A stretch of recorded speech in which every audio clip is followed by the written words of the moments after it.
You wake up thirsty enough to drink muddy water from an animal track. Not because ancient humans were reckless, evil, or stupid, because the sky has stopped giving. Your lips split, your food disappears, and every footprint may lead to water, or to death. Drought was not uncomfortable. Drought was a death machine. By the end of this video, you will understand how ancient humans survived when rivers shrank, animals vanished, and familiar land became a trap. The common assumption is that survival belonged to the strongest hunter, but evidence suggests the survivors were often the best observers, planners, sharers, and movers. Picture a dry grassland in Africa tens of thousands of years ago. The air shimmers over cracked earth, thorny shrubs scrape your legs, and a distant waterhole has become a ring of mud.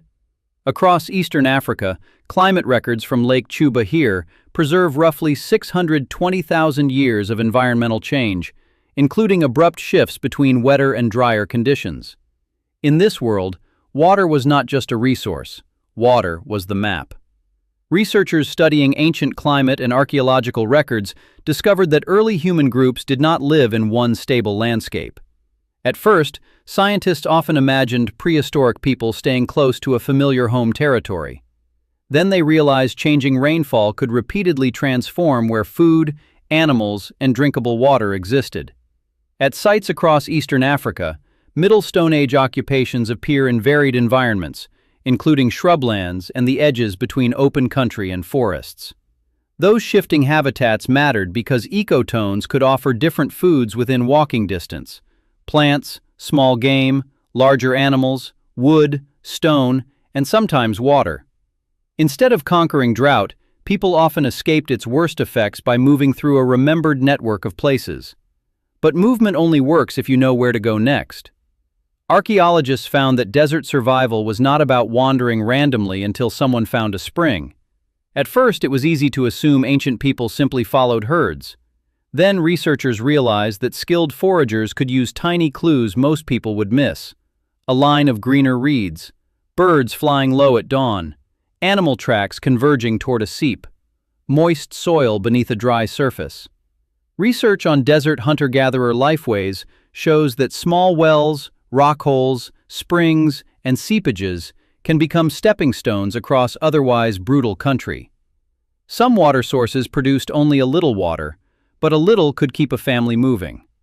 The land looked empty only to people who could not read it. And when water became harder to reach, food had to change too. Researchers studying drought periods on the North American Great Plains found that severe dry conditions reduced surface water and diminished bison populations. At first, people may have expected hunting large animals to remain the center of survival. Then they realized a drought can force a wider diet. Archaeological interpretations for the southern high plains include more use of seeds and plant foods, along with well digging to reach underground water. That is a major lesson from prehistory. When one food source collapses, survival may depend on foods that are slower to collect, harder to process, or less exciting to eat. Seeds, roots, tough plants, small animals, anything reliable enough to buy one more day. The best meal was not the biggest meal. It was the meal that still existed. But drought did more than change diets. It tested whether people could remain connected. Researchers have linked periods of climate instability in Africa with changing technologies, movement, and social connections.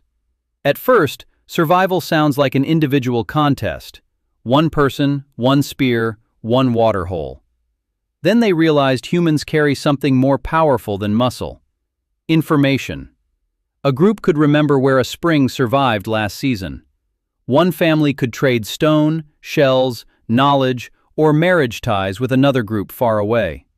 At the southern African site of Varshay Rivière 003, dated to about 92,000 to 80,000 years ago, archaeologists documented innovations including ostrich eggshell artifacts, transported marine shells, and distinctive stoneworking practices.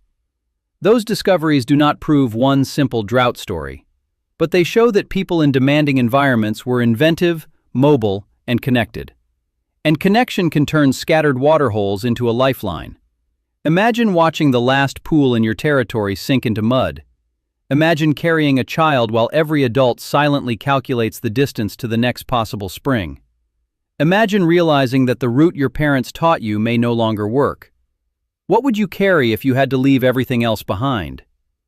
Yet ancient survival was not only fear, it was care. A person who knew plants could guide the group. An older relative could remember a hidden rock. A parent could give a child the safer share. A group could travel farther than any isolated person because knowledge moved between people. Cooperation was humanity's greatest weapon.